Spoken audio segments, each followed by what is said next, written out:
Иначе парадът предизвика възмущението и на други хора, които се организираха в антигей шествие днес.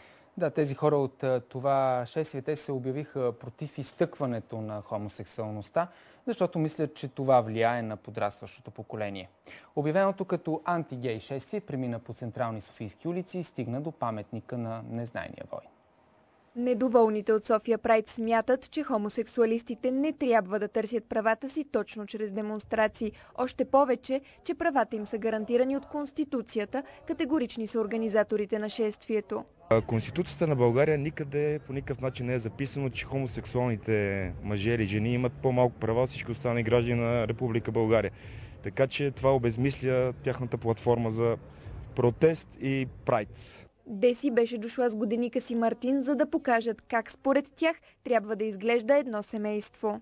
Ние защитаваме патриархалното нормално семейство и сме дошли тук да подкрепим българските традиции и християнството, тъй като сме посветени християни. Някои от събралите се хора заявиха, че дори имат познати с хомосексуална ориентация и нямат нищо против тях, но не одобряват излишното, по думите им, изтъкване на тази ориентация. Притесняват се и за възпитанието на децата.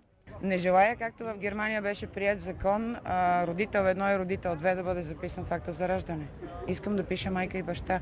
С възгласи срещу хомосексуалността шествието тръгна от НДК и стигна до паметника на незнайния войн. След като запазиха минута мълчание, всички се разотидоха.